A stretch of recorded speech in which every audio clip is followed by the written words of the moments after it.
Welcome to Sex Afflictions and Porn Addictions. I am your host, Craig Pera, founder of the Mindful Habit System. You can find me on the web at www.themindfulhabit.com. And this is a podcast to help you create healthy sexuality and a great life. And today we are going to be talking about how compulsive sexual behavior is not the root cause. It is the symptom. And with me, I have my very special guest, the amazing Coach Adrian. Welcome, my man. Thank you for having me. It's an honor to be here, as usual.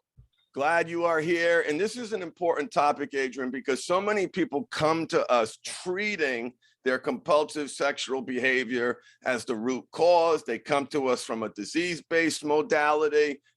They've been spending an inordinate amount of time focusing on not doing something. Give me an overview. What are we talking about today? Well, today I want to talk a little bit about not only why we're talking about compulsive sexual behavior disorder and not sex addiction, but also what are those root causes behind compulsive sexual behaviors? Because like you said, very often we are focusing on the behavior itself, on the symptom, right? The porn, the acting out, the massage parlors, all of the above.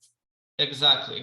And I think that this is our main problem. This is what we want to change, right? And because we are so fixated on that, we miss actually the real issues that cause us to go to this massage parlor or to start watching porn every single day or to be unfaithful, right? So we don't look at the reasons why we're doing certain things. We look at the behavior itself.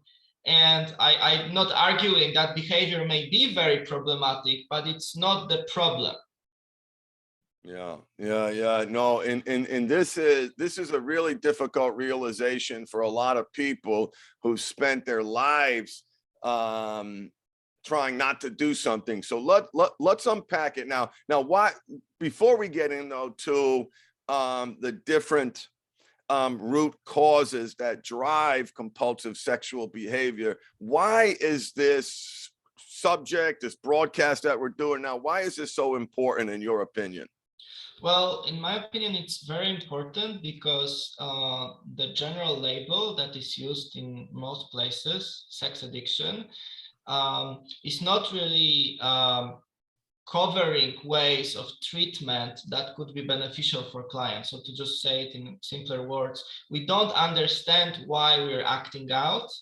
And unless we find out exactly what's our specific issue, or set of issues, we can't find a good solution for ourselves and we can't move forward. We can't recover fully.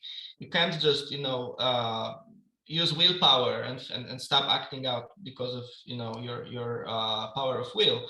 And those causes are very different. This is a multimodal problem, which means that it has many different roots, and those issues look very differently for those people who are struggling, let's say, with sexual integrity, and to people who are struggling with personality disorder, for example, and that's why they're acting out, right? So I've noticed in my work with clients that I have to adjust my treatment to those root causes if I want to be effective. If I'm not taking them under consideration, and if you also, as a client or somebody that's healing, is not understanding the root cause of your problem, you're not taking it under consideration, you're going to be stuck. And I don't want you guys to be stuck. I want you to move past those behaviors. Yeah, and I think that's one of the things that make the mindful habit so special, is that we treat those root causes. And I think it's important to note, before we dive into those root causes, that sex addiction and porn addiction is not a recognized disorder in the DSM. In fact, many therapists believe that if your therapist is treating you using this model, you should have signed an informed consent document at the beginning of that therapeutic relationship that tells you right up front that not only is this not a recognized disorder in the DSM, which is the mental health Bible here in the United States, it was studied for 5 years by the American Psychiatric Association. After rigorous study, they realized that there's no way that they can call it sex addiction. They could call it porn addiction. Not only did they not include it in the DSM, they removed it from the appendix because that model is actually causing many people harm. In fact, the American Association for Sex Educators, Counselors, and Therapists are on record calling that treatment model negligent. Essentially, they said it falls beneath the standard of care. So that's significant. That's important. That's why we're talking about it today. Take it away, man. Let's dive in. Sure. Just want to add to that here in Europe, where I reside, it's also not recognized in ICD-11 in our mental health Bible. So now we're working on 11th revision of ICD, and the proposed terminology is compulsive sexual behavior disorder. And if it's going, there's high chance it's going to be there, but it's going to be associated with impulse control disorders like pyromania, for example, or kleptomania, when somebody is stealing stuff impulsively. So a totally different type of issue than addiction, right? When you are basically, you have to stop, you have to be sober, and so on. It is in a totally different category, and the treatment will be very different as well. So good point. And one quick quick point: the ICD stands for the International Classification of Diseases. It is on its 11th edition, and it is developed annually and updated by the World Health Organization. So there's a lot of really smart people saying, hold up, calling it a disease and the diseasification of this problem isn't serving you. And we're going to find out why now. Exactly. Well, so I wanted to discuss different root causes of compulsive sexual behavior. So you people who are interested in that topic, people who want to expand knowledge or who want to heal, can make better informed decisions in terms of your own therapy and your own healing. That's my main goal with this podcast. And in order to achieve that, I made a couple examples for each of those root causes to show you guys and girls how are those root causes different from one another, and how people who are struggling with those root causes are different types of people, basically. So the first example that I want to bring up is somebody who has issues with anxiety, issues with impulsivity, not being able to manage and control feelings very well, and especially with high anxiety. Very often there is this high need to soothe yourself, right? To soothe yourself somehow so you can function, so you can cope with reality, right? And it can come, again, from many different circumstances. It may be traumatic childhood, it may be just anxiety in family in general, chaotic environment, traumatic events, genetic as well. Yes, high sensitivity. And of course, environment, like now, with the rise of social media, Facebook, Twitter, anxiety and depression skyrocketed among teenagers. So it's a very common thing. And I think there is no coincidence in that being also compared with the porn use among teenagers, which is also higher than it was before. It's also growing, and the problem with porn is growing. So, the first example is that kind of person who struggles with anxiety and managing feelings and coping.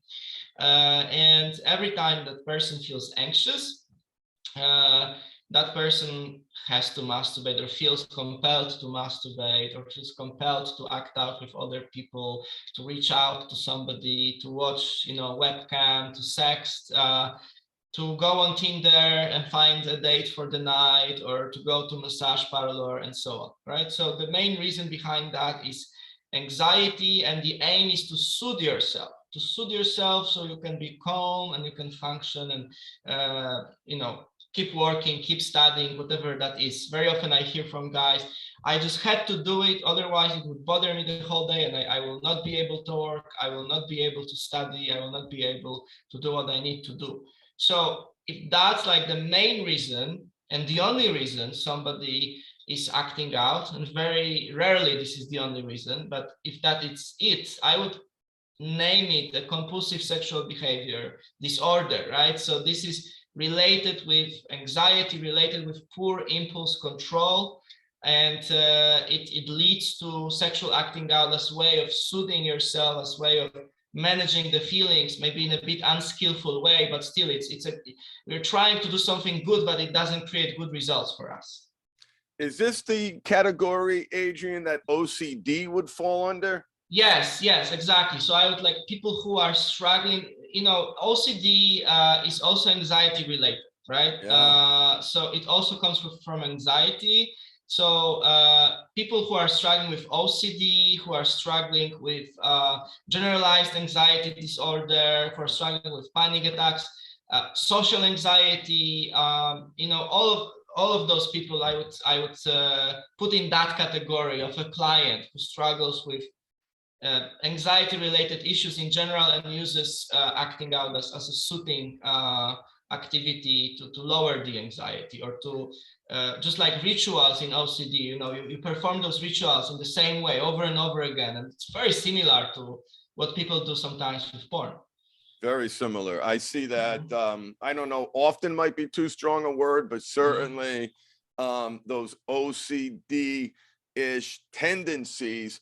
And my anecdotal experience is that I see that more with younger people who were raised on pornography. And I wonder if that soothing leading to an OCD is, getting worse as porn becomes the coping strategy of choice for a lot of young men and women. So anyway, that's just anecdotal evidence, curious to see where that goes to, but I really connect with that OCD piece. That makes a lot of sense. Thank you. Sure. And just to mention, what I'm speaking about here also comes from my clinical experience. So it's also anecdotal data. There are still, of course, researchers that are trying to, understand this topic much better. Some of them are actually from Poland, from my country. There's a big group of researchers in Polish National Academy of Science that are actually studying the topic of compulsive sexual behavior. So we're trying to understand it better, but what I'm trying to discuss now comes from practical, I would say, understanding and from my own clinical experience. Yeah. And it's important for people to understand. And what we hope you do is, well, maybe you'll join the Mindful Habit and then work with Adrian, work with me, and work with George. But if you're in therapy now, you can take this information, get on the Google, figure out which one you connect with. And it is so important, critically important, for you to be proactive in your care. And that's true for medical issues. That's true for psychiatric issues, for mental health issues. If I wasn't proactive in my physical issues, I would be listening to the one doctor who's giving me bad advice. I'd be stuck there. I was depressed. I was suicidal, managing my pain. So unrelated, but it is very important for you to take the reins. This is your life. If something's not working for you, you fix it. You fix it. So hopefully you'll have some more information here that you can use to help you live a better life. Yes.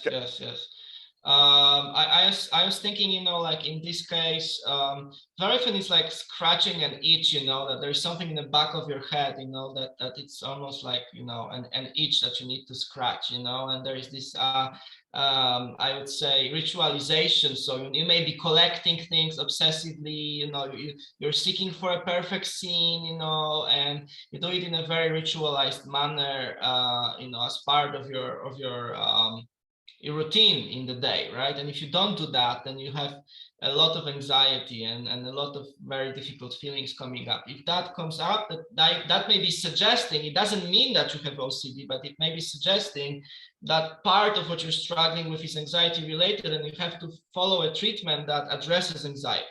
Yes. And anxiety related disorders. All right, so now we can move on to the next example. Some of them may be quite difficult for you guys if you are struggling with this, because I'm not going to sugarcoat things. I'm going to say how it is, and you can use that knowledge, in any way that that's fitting you. But the second example is, guys who are struggling, let's say, with, a foot fetish, right, or some other type of fetish or kink, right, and they may be, because of their religious upbringing, they may be ashamed to share that with their partner. Let's say that they have a dedicated partner, a wife or husband, and because of their religious upbringing, it's hard for them to bring that topic up. They have a lot of shame around this fetish or kink they developed usually in childhood or teenage years, right? So that part of themselves becomes something secret and becomes almost like a second life. Yeah, a lot of shame, right? Right. So there is no acceptance of those preferences, and usually the mindset there is, I need to get rid of that fetish, or I need to get rid of this addiction, right, quote unquote. So many of those guys are going to sex addiction treatment centers or therapists, and they end up suffering even more later on, because, like we discussed in a 5 layers of sexuality episode, you can't get rid of fetish. You can broaden your preferences, but you can't get rid of the fetish. I want to pause there just for a second, Adrian. I want to say that again, so people listening, I have seen more damage done here with clients who previously saw Christian counselors, for example. I don't mean to pick on them, but they had no capacity for helping someone understand their fetish, embrace it, and direct it in a way that's healthy for them. Fetishes cannot be erased. Yes. So that's why, it's not very effective to focus your healing on that, right? To try to get rid of it. And what happens if you can't get rid of something very often is that this kind of client, this kind of person tries to suppress it. And what you resist persists, right? We talk a lot about that. So, you may be struggling with moments of, I would say, total disinterest in any sexuality at all. You suppressed your fetish so well that you are disgusted by it. You can't even look at the fetishistic porn, you can't go back to it. And then after some time, a week, a month, couple months, because this sexual preference is still there and the tension in you is arising, you end up relapsing and binge watching, right? Let's say fetishistic porn, or you end up going somewhere and crossing your boundaries, becoming out of control, basically, with this topic. So, if you're that kind of a client, please do not consider yourself addicted to having sex with prostitutes or addicted to watching porn. Consider yourself as somebody who has sexual integrity issue. How is that different? Sexual integrity issues are related with your judgment of your own sexual preferences, your own sexual self. It means that you have a certain moral or certain judgment, right? Moral judgment, let's say, or certain perception of your sexuality that's not really fitting the reality. It's not really fitting up what's going on in your sexuality since many, many, many years. And because of shame, because of that judgment, you don't allow yourself, like Craig said, to embrace this preference, to embrace your sexual self authentically, and to find a healthy way of including that part of yourself in your sexual life with your partner, in your relationship, and that leads to out of control behaviors, that leads to crossing boundaries, that leads to divorces very often, at least to a lot of problems. So if you are noticing that you can't accept one of your preferences, and that's why you keep coming back to porn, because you can't discuss it with anybody, because you can't really embrace it, well, maybe a way forward is to work with somebody that could help you understand it and embrace it better. Yeah, in a healthy way, in a way that improves your life. There's so many ways to channel and direct this energy instead of the behaviors that result from the shame building. Then there's a rupture of a sexual explosion of behavior that makes the person feel so bad about themselves, starting the cycle over and over and over again. This is a tough pill for a lot of people to swallow. We've had people choose not to work with us because of this position. I'll tell you, Adrian, I have so many, but one of my proudest cases was this Christian man, beautiful man. I hope he's listening. He had a foot fetish, and he had seen therapist after therapist after therapist trying to cure him. And, he saw me, found me online. I'm like, so what? So what? And I got his wife on the phone, and she had all the shame, and because the behavior manifested in such a self-destructive way that was in secret and ruining his marriage. And they were able to create healthy sexuality. It certainly wasn't easy. There were a lot of hurdles that we had to overcome. But the level of shame-based programming and treatment that this couple received was an abomination. It was it's the kind of things that make us angry, Adrian, when we hear it happening. It was traumatizing to hear about, let alone live through. Keep going. What's next? Yes. You bring up such a great point that sometimes it's also a work with couple that has to be done, right? So the whole relationship has to embrace this new reality when you're honest and open about your sexuality and you don't live in shame. So sometimes it's important to include partner in that healing process. So great story, Craig. Thank you. That's really awesome to hear that you were able to work through this with this guy. So another example is, let's say, somebody that loves getting attention from women. Guilty. Right, same. Loves that idea of flirting, of maybe connecting for a moment, but a person who really has hard time dedicating themselves to just one partner, right? And even though, let's say that type of client wants to be in a monogamous relationship or is in dedicated monogamous relationship with his wife or husband, right? That person struggles with a lot of fear around dedication and attachment in general, just attaching yourself, being close with one person, being intimate, opening up, being vulnerable, because it was never modeled in his childhood. It was never modeled, never shown by the parents how to connect, how to feel comfortable with love and closeness and acceptance, right? So that kind of a client will try to avoid that intimacy in many different ways. And I mentioned this attention and flirting because very often it takes this form of, I'm a player. I'm going just to, have a couple women, that I just deceive, right? And I'm going to play a bit with them, but I'm not going to dedicate myself to one person. I'm not going to spend whole life shackled by, by my marriage or whatever, right? So that kind of mindset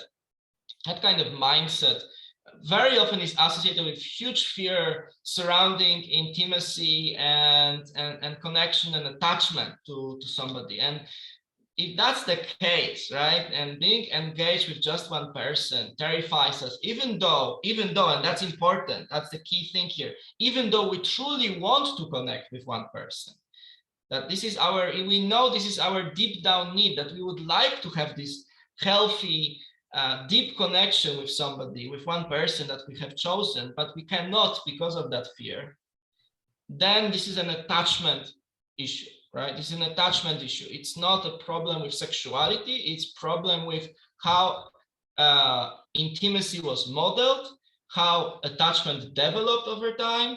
And then, we have to keep our distance, right? And we use different things. We use acting out to keep our distance because we're afraid of that closeness, or we are lying, yes, deceiving, hiding, not sharing, being defensive, being a macho man always, never showing feelings, right? Like all those strategies just to avoid connection, just to avoid attachment, vulnerability. So attachment, there are different attachment styles. I think we talked about it some time ago. But if there is unsafe attachment, we never were taught that a person on the other side, a parent in that case, will be receptive to our needs and really fulfill our needs as a child. And we don't see that also in relationship with our parents. There's no closeness that's modeled very well for us. And we're going to develop unsafe attachment style, which means that we're not going to feel very safe with one person close to us, attached to one person in specific. We may not miss anybody. We will miss things, objects, places, routines much more than people.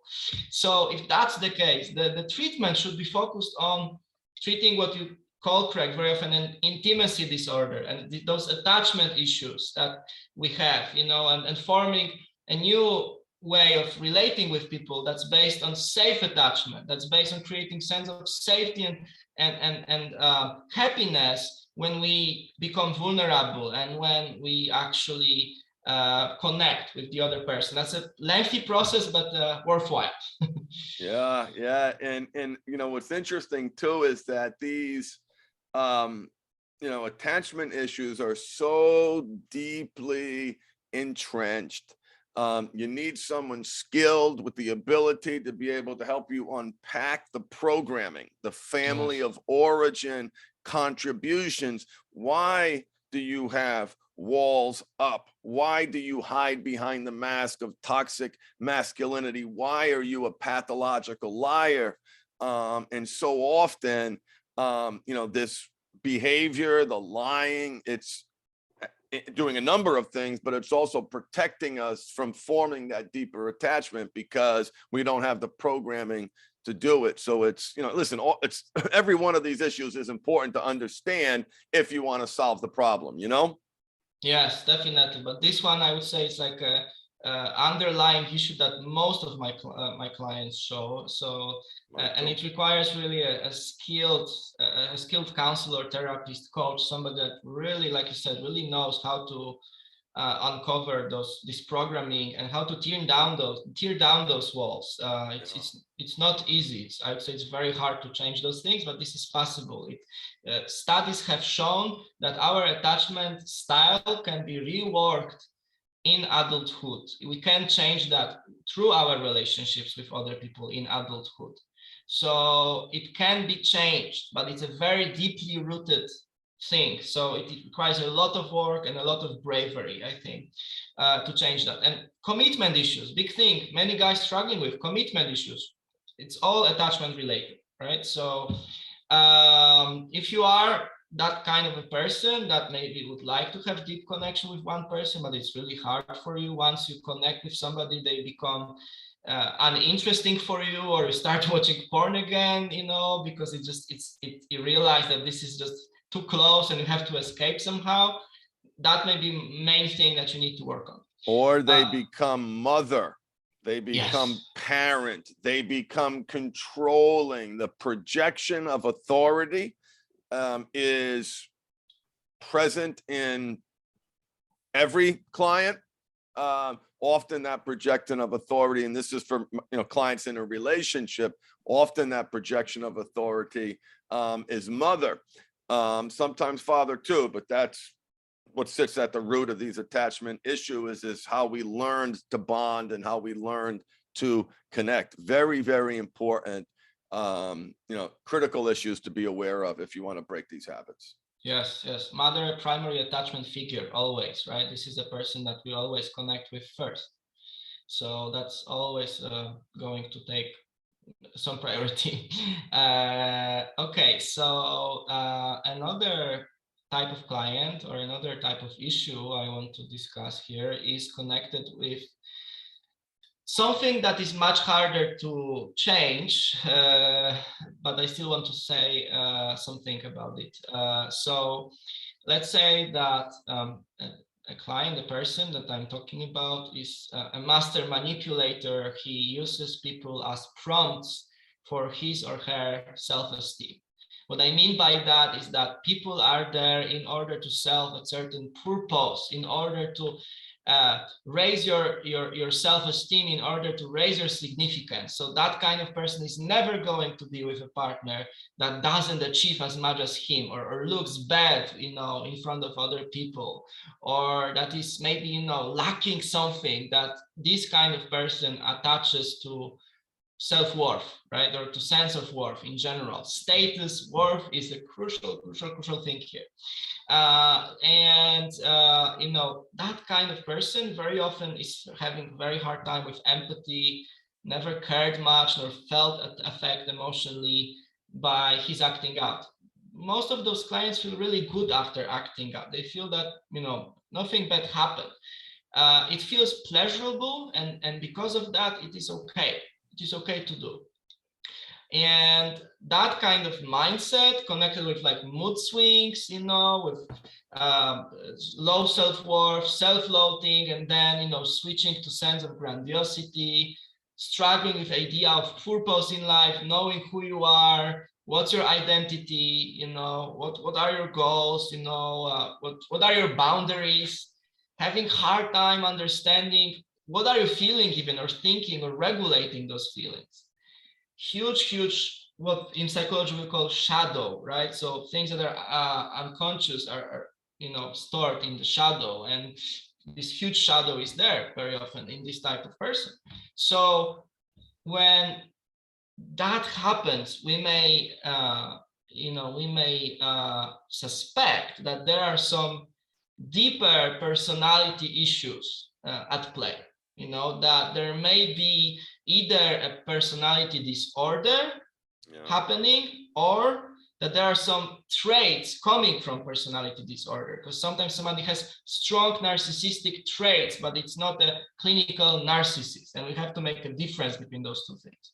So person with personality disorder usually lacks self-awareness that will lead to treatment at all. It's very rare that those people come to any therapist for treatment. Usually it's like caused by huge crises in life, and, you know, it's very rare.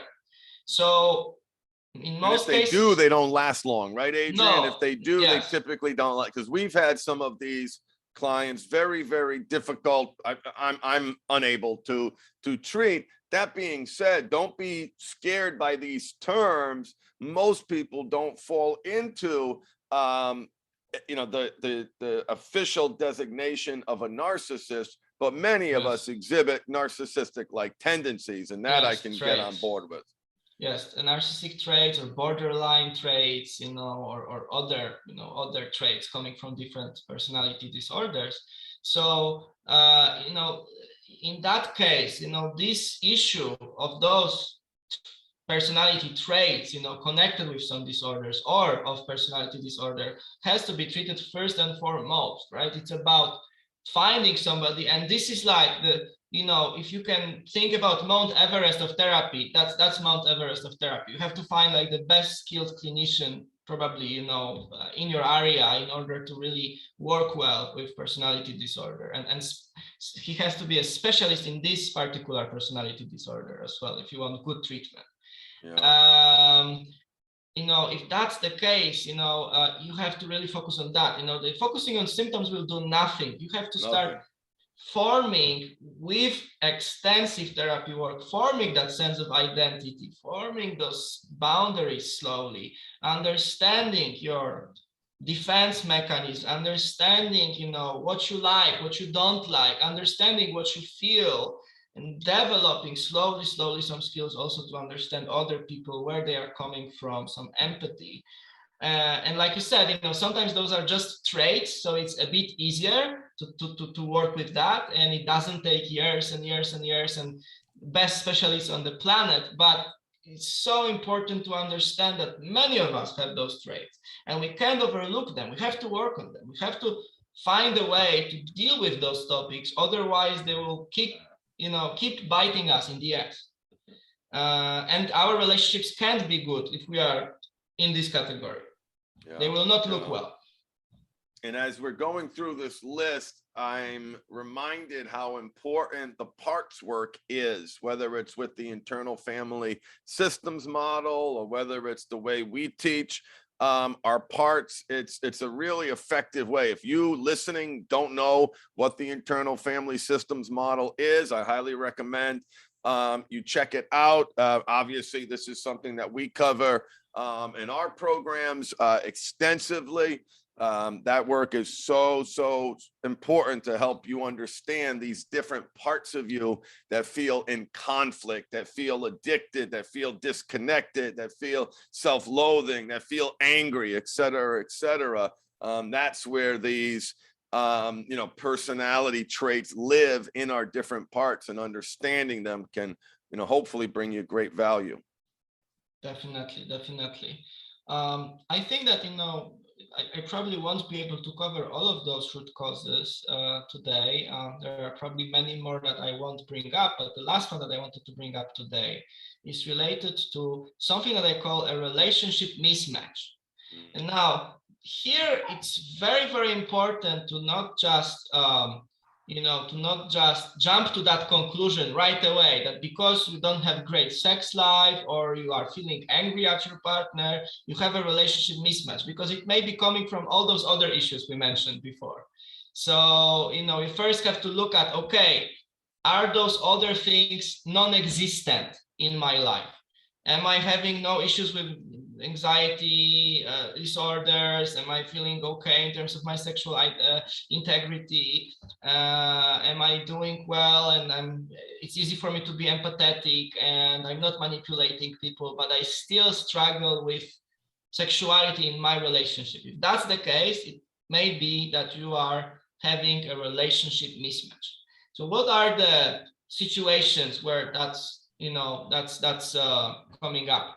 Well, let's say that one person has a very high sex drive, high testosterone. Let's say that's a guy who has high testosterone.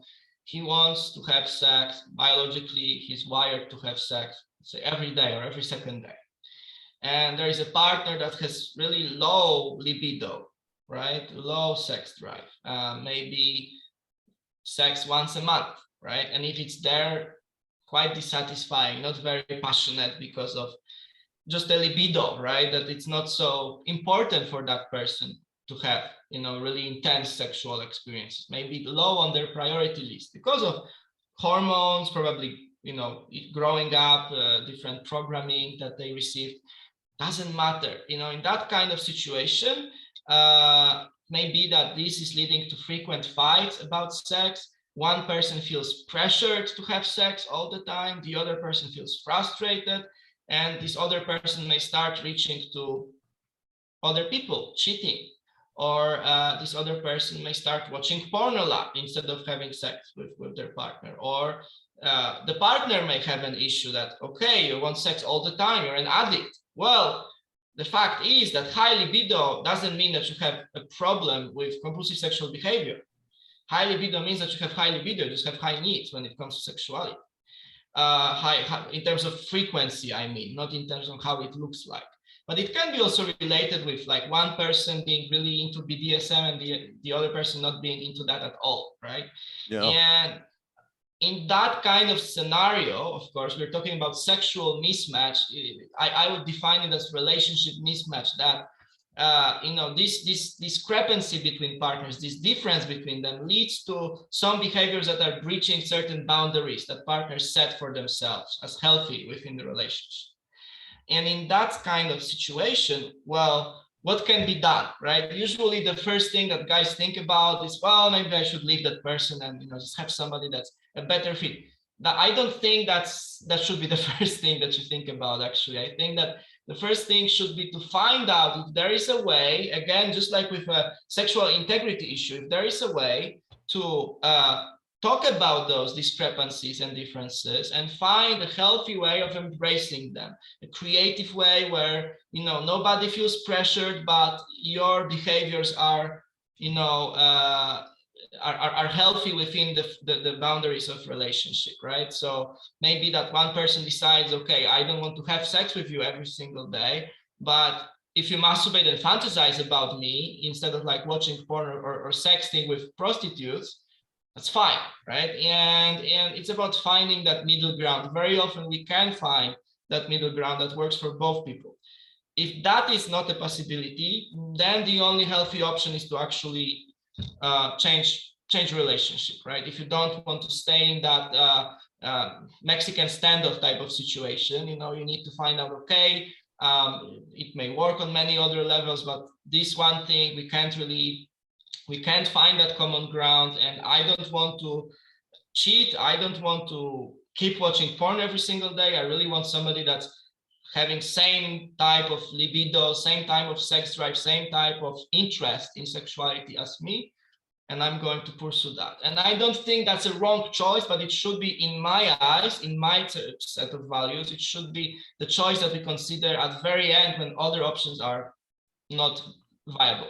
And you know what? Some of the saddest cases, Adrian, are a religious man or woman, because this goes both ways, where masturbation is religiously banned. Right. So the man or the women believe it is a sin to express themselves sexually that way. Yet they have this elephant in the room, and you've heard this. Sometimes we start working with somebody and we talk about we work mostly with men. This of course goes both ways. And I find out the couple hasn't had sex in 7 years.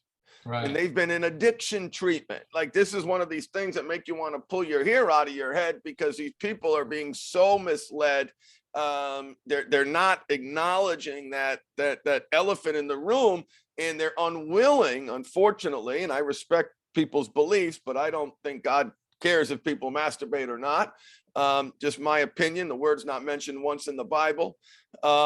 And they don't have that out. They don't have that out. And it is a very, very difficult and very, very sad existence for those couples. And I really, really feel for them. And I hope we can, shift their thinking and get them thinking about creative alternatives.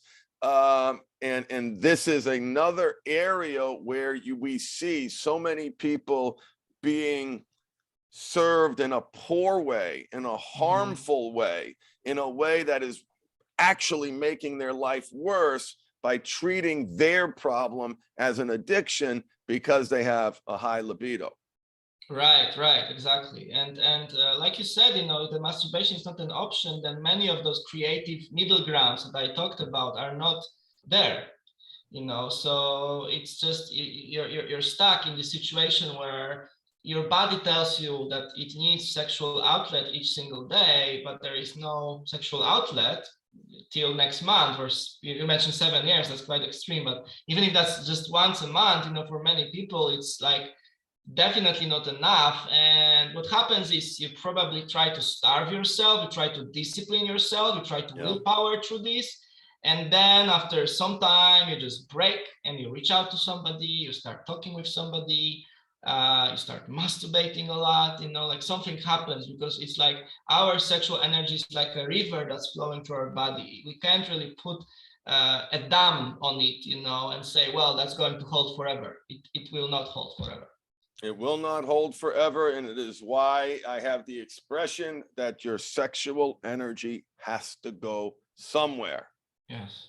And I encourage people to be really intentional about where that energy goes. Damming it up will only lead to frustration, anger, sadness, pain, and ultimately the dam will break. Yes, ultimately the dam will break. Resentment, blame, placed on the partner. It's also not your partner's fault that she has a different libido than you. That's right. Right. So you shouldn't blame the other person as well, and you shouldn't be resentful towards that person. It's just a matter of, biology. Somebody has, let's say somebody has taller or has a different type of hair color, and somebody is shorter. It's also a matter of biology. So you either accept your partner as they are and you try to find a way to make it work, or you don't. And I think this is an important point where some couples struggles, and I see many of those guys who actually don't have compulsive issues. They're quite well functioning in life, but they have that relationship mismatch, and they cannot manage it because of different topics that we discussed before. Yeah, they don't have the outlet that other men don't have, and to their detriment. And so this, it's and you know what's interesting about all these different issues, that it's often not just one. There could be, there are often multiple, facet, like a diamond, with its different faces, different facets. And there's often multiple drivers of the symptom being what, people call compulsive sexual behavior. Yeah, exactly. Right. It's not that you are, usually I would say most of people we work with, and then ourselves as well, right? We had multiple of those things going.